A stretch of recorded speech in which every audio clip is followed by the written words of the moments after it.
All right. Well, I had to tell y'all that we have 30 seconds, so this is good.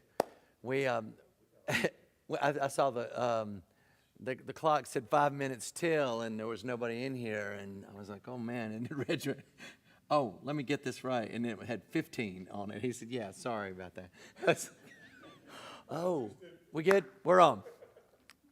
Good morning, everybody. This is I love this. I look forward to this passage. This is my favorite gospel story, and there's a reason why this is my favorite gospel story, and we'll talk about that in a little bit. Do I have my reader today, or am I gonna? Oh, there she goes. Bah, all right, super cool. We've only got 30 minutes to talk about this. This is. Oh, you want me to move? Okay, gotcha. There we go. Pay attention. Pay attention. Okay. So. All right. Our scripture lesson today is Matthew 14:13 through 21. Now, when Jesus heard this, he withdrew from there in a boat to a deserted place by himself. But when the crowds heard it, they followed him on foot from the towns.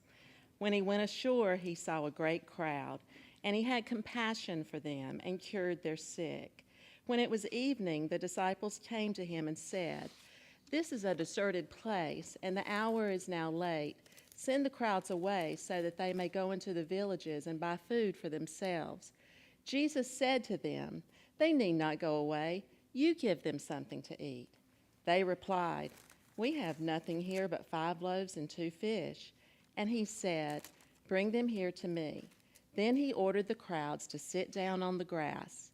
Taking the 5 loaves and the 2 fish, he looked up to heaven and blessed and broke the loaves and gave them to the disciples, and the disciples gave them to the crowds. And all ate and were filled, and they took up what was left over of the broken pieces. Excuse me, I'm sorry. 12 baskets full. And those who ate were about 5,000 men, besides women and children. Thank you. You're welcome. All right. Familiar? It should be. Okay. Okay. So, what did you hear that you normally may have missed, or jumped out to you, or?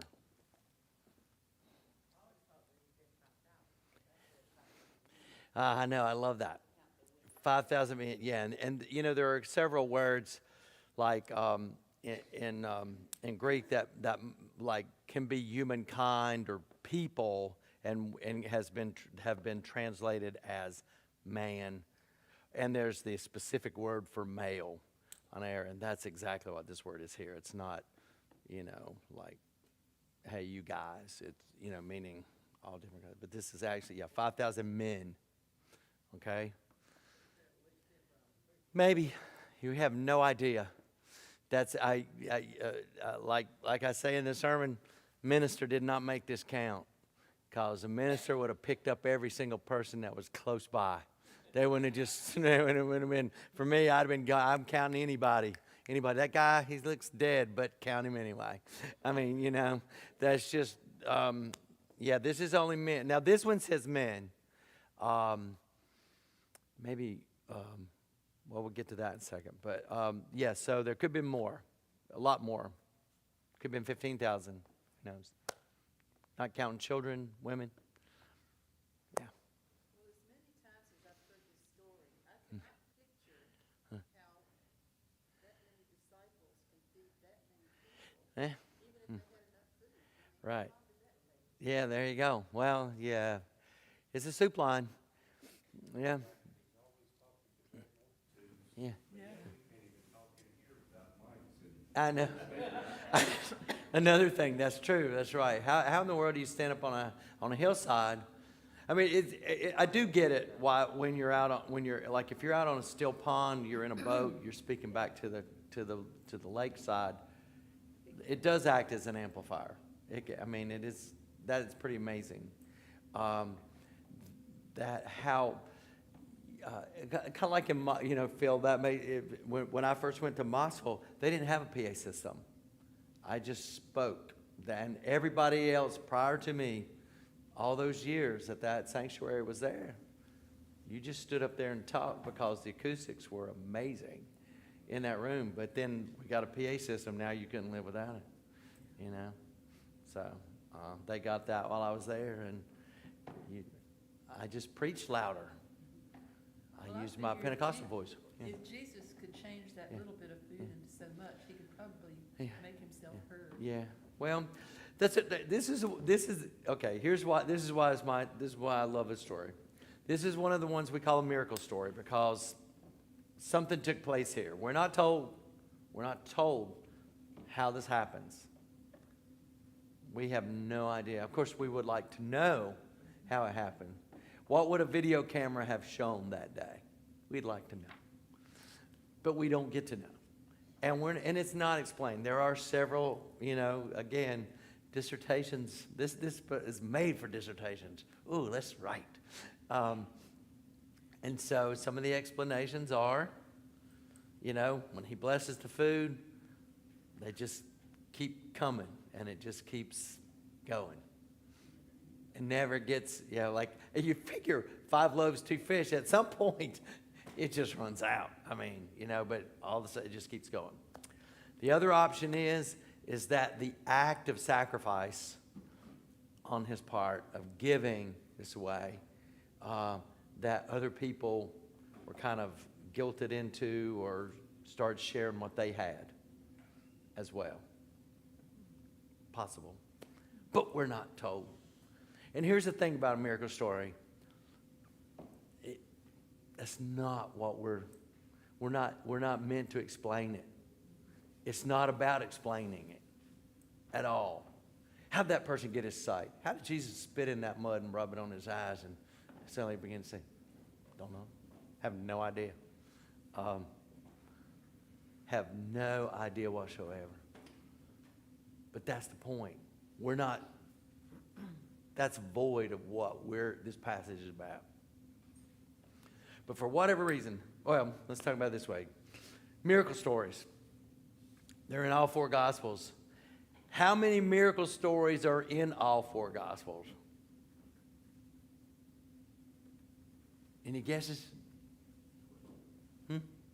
12. 1. You know which one? This one. This one's in all 4. This is the only one that's in all 4. This means it's really important. As a matter of fact, not only is it in all 4, that when you get to Mark and when you get to Matthew and you turn over a chapter, it happens again. 4,000 people. Same story. Disciples act the exact same way. Send these people away, Jesus. Nah, you feed them. What? Same story. Just one chapter over. He's like, didn't we just do this a chapter ago? And y'all are acting the same way? So this story comes up 6 times in 4 Gospels. A little different in each one. And nobody's pointed out yet. Does anybody remember the little boy? It's the boy's food. That's in John's Gospel. John's the only one that has it that way. That's why I love this story. This is why I got involved in Scripture and made that my focus anyway, because this is amazing. Why is this story so important to the early church? That they would put it in not just one time, but they put it in 4 times, and 2 Gospels put it in twice. Get this. The nativity scene that we make such a big deal over and we go into debt over every year come January with the credit card. It's only in 2. 2 of 4. Only 2. The early church didn't think anything about that. But this story, 6 times. Now, question for the inquisitive mind. So did it happen more than once? Is it just they tell it all over? Did it happen twice? Why did they include it so much? Why is this story so important? Well, maybe it happened many, many more times than that. It's possible. We're not told.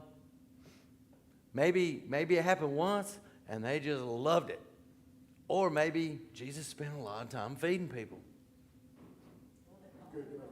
Good Presbyterian. I mean, except for us, it'd have been casseroles. Somebody would sit, Jesus said, "What y'all got to eat?" We got 4 casseroles. There's always enough. It's okay. Here we go. Now we're cooking. So, but here, I mean, and you know, the nuances are different. They're a little different, and context. To make sure Phil is included here in this, just prior to this story, 2 things have taken place. John the Baptist has just been killed. He's been executed. Yeah, yeah, right. He goes up on a hill. He goes up on a mountain to get away. He gets on a boat to get away. Now, different Gospels approach this part differently. Matthew's Gospel just says he gets away. John the Baptist has been killed and he goes on. Mark takes it as 2 things have happened. John's been executed and the disciples have been out ministering. And so they come back and Jesus goes, "We need to get away. We need to go. Everybody's come and going. We can't even eat. We need to get away." Matthew's Gospel today, and he's like, Jesus, after John's death, boom, he takes off. He wants to be alone. He doesn't really say why. Maybe he's afraid. John just got his head chopped off. Maybe I'm next. Or he just wants to get away. We're not told. Mark's Gospel says, Jesus says, "Y'all, we need to get away." But guess what? All these people follow him. He didn't get a chance to get away. I always love this passage when my minister buddies go, "You know, we do have to have time away. We have to get away." Jesus did. I said, but he didn't. Everywhere he went, people kept showing. Yeah, no, yeah. Yeah, you just follow. That's right, in 3 years sabbatical. It's in Europe this time, baby. It's in England. Let's go. But we'll see you there. Liverpool, here we come. So you have this in Matthew's Gospel, he shows compassion. Mark's Gospel shows compassion. He just sees all these people out there. He's teaching them. He's healing their sick. And the disciples come to him and go, "Hey, man, you got to send these people away. You know, there's no Bojangles. There's, you know, and even if there is a Chick-fil-A, it's probably Sunday, so you're out there." And so it's like, "Hey, there's a Chick-fil-A. Oh, it's Sunday. Oh, my God. Oh, my God. Now what are we going to do?" So, you know, they just want to send them on about their way. And Jesus, I love this part too. Jesus flips it on the disciples. And what does he say to them? You do it. Jesus. We got a box lunch here. It basically is a lunch for a person who didn't have a lot, you know. It's the fish roll. Yeah, this is sushi. This is sushi here. Yeah, sorry. Yeah, I could just, yeah, there you go. That face right there. Can you just imagine too? There it is. There it is. Feed all these people. Oh, I can't. I have dietary restrictions. I can't eat that, Brad. Gluten-free and sushi, yeah. Yeah, that's not, that is not in the text, okay? But here's this thing. Make sure we cover all questions or whatever, you know, because I could talk about this one all day long. I love this one for what it does to them and what it does for them.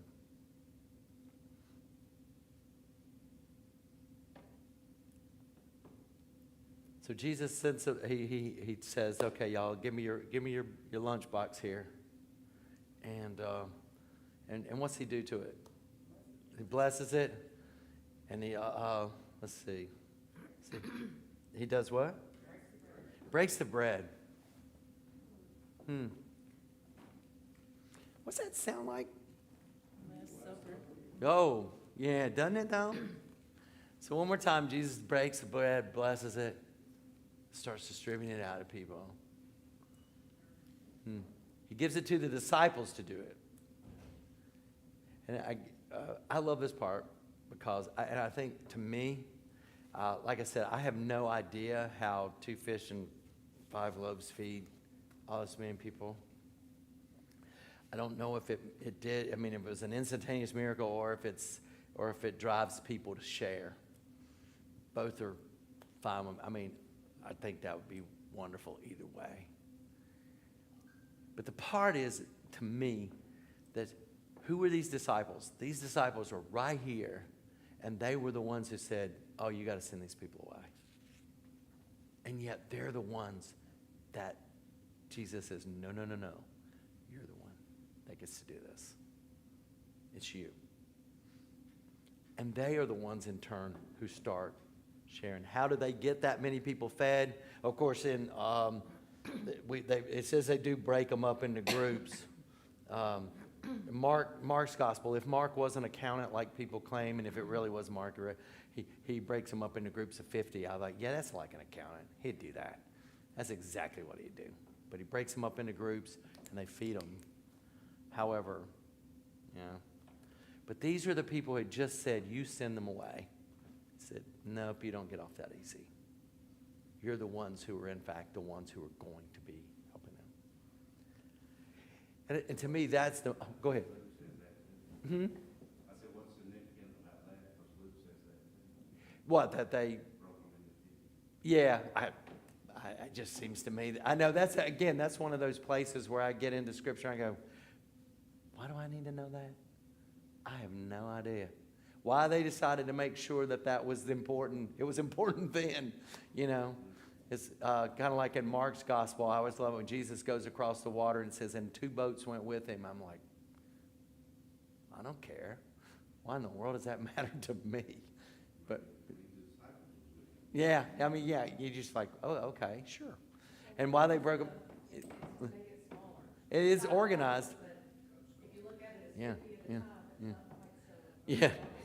Okay. It is organized. You'll say that much, Yeah, yay for Presbyterians trying to be organized. Yeah. Yeah.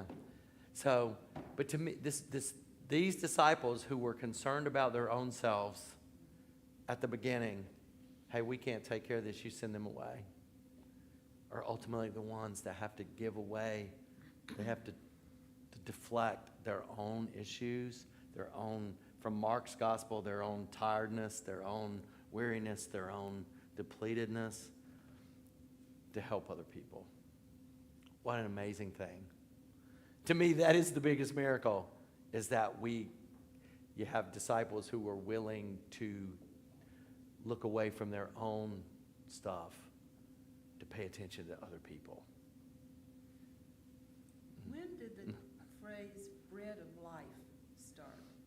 Is that, when you talking Bread of about- life. You're talking about how important this story was to the early church. Mm-hmm. Were they the ones equating bread with life and that Jesus was giving them life? Well, I think that was a pretty much a part of their culture. Bread was a pretty amazing thing. I mean, and then John's gospel uses that more, I think, than others. I can't totally be sure of that. But Jesus, the bread of life, comes from Bethlehem or Bethlehem, which is house of bread. So, or town of bread, or so it was kind of important in those. That bread was an important aspect of who they were as a people in their day. Yes, sir. I kind of relate this to the taking something so small, 2 fishes and feeding maybe 10,000 people. Mm-hmm. What's it say about a mustard seed? Right. It move mountains. Yeah. God can take something so small Mm-hmm. and feed us. Use the word feed. Mm-hmm. Water into wine. You take something as innocuous as water and you turn it. Mm-hmm. He can do so much for us with just nothing. If I'm nothing, he can still use me. Mm-hmm. Interesting. Yeah, well, it's 20 after, so we do have to turn to what this passage means for us today. Interesting what that means. So what does this passage mean for us today?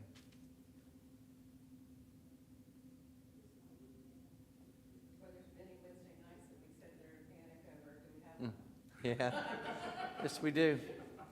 There's, yeah, that's right. You have enough? Oh, Yeah. we got plenty. Here's the thing. It's that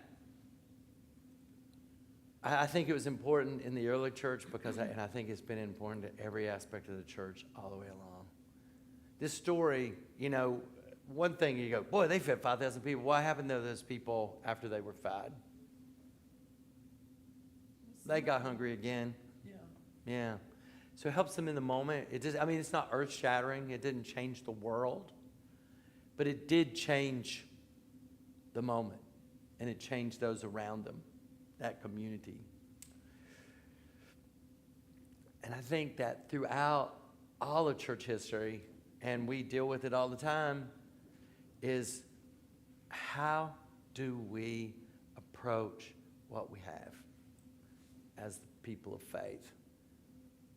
Do we approach what we have from an aspect of scarcity? Oh, this is all we got.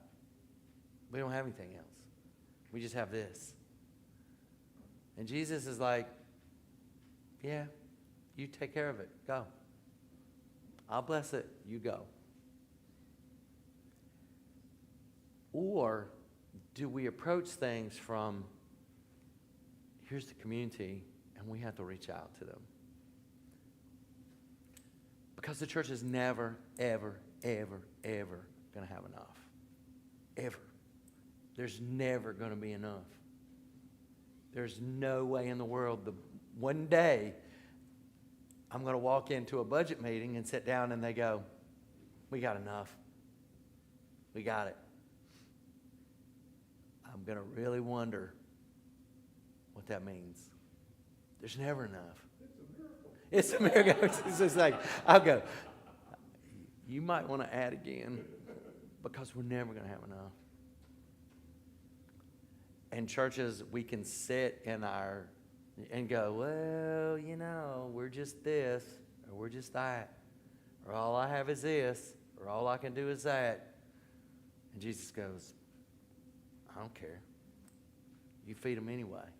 But if they divided, if the disciples divided people up into smaller groups, Mm-hmm. then what that says is each of us needs to go out and just do what we can.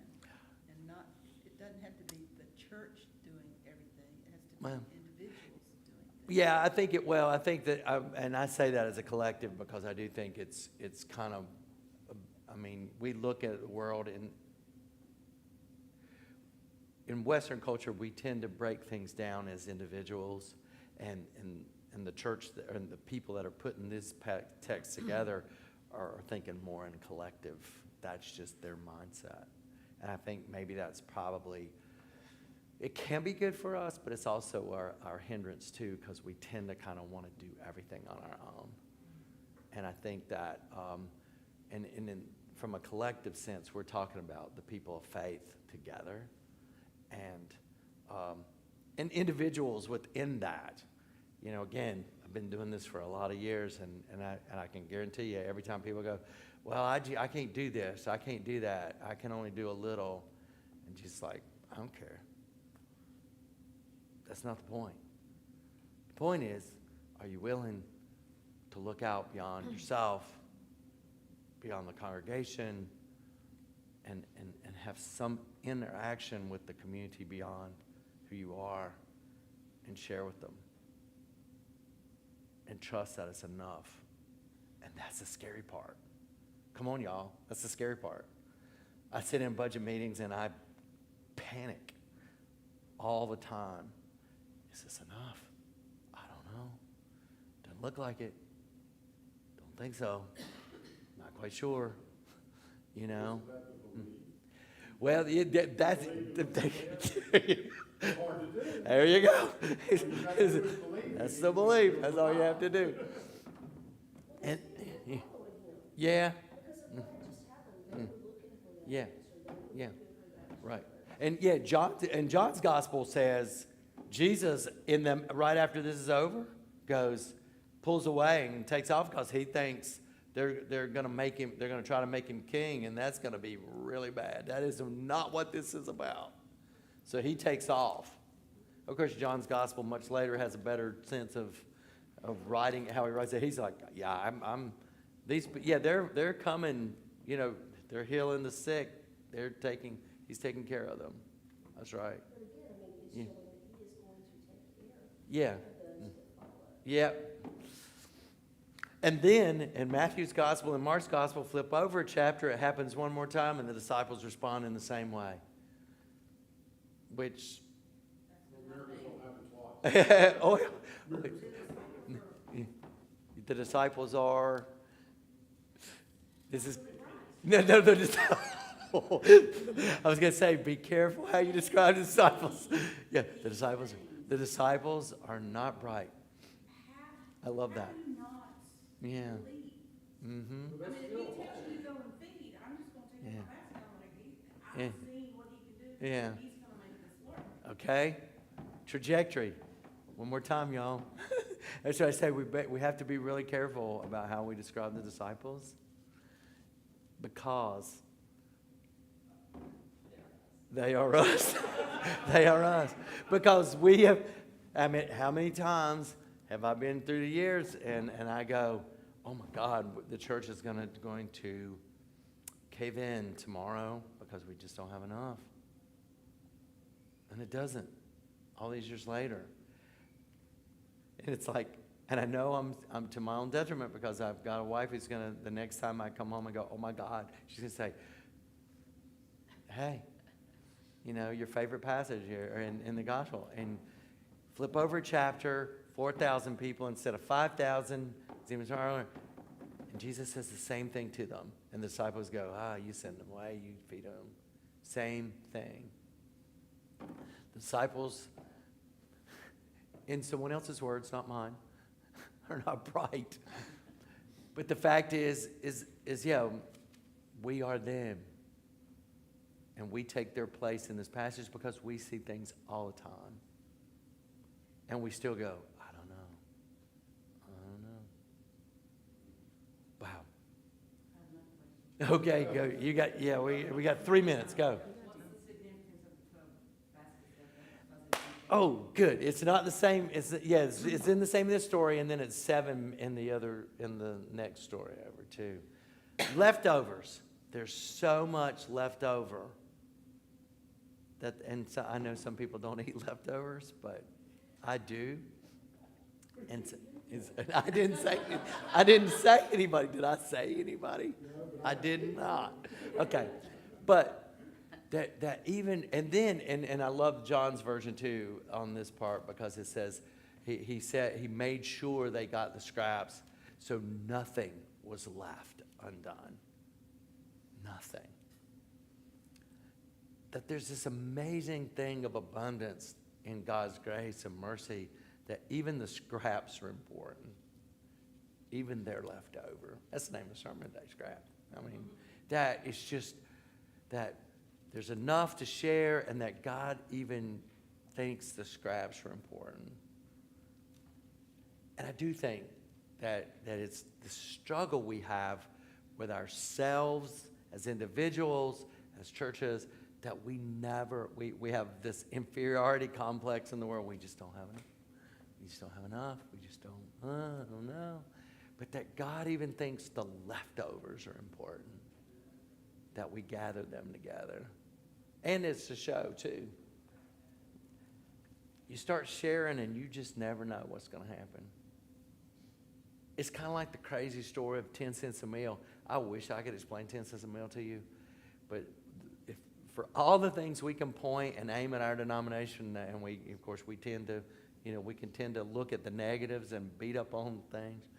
But 10 cents a meal, we take these coins and we pile them up and we distribute them out every year. And it's amazing how much money we use to share around the world. And you just go, we're collecting pennies. But yet people just, when you pile it all together, when you take individuals and put it together, is it going to change the world? Probably not.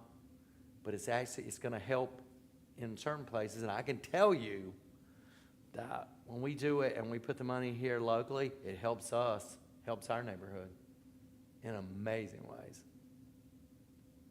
Because the lines tomorrow will still be long. You know, even in this community that's pretty well off. You'd be surprised. So this notion of sharing what we have and being able to look beyond ourselves, I think that's the greatest miracle here. I love this story. It is so cool. And the church must have thought it was really important too, or they wouldn't have piled it on so much. Let's pray. Gracious God, we give thanks for your love and your mercy and for the gifts we do have, that even the scraps, when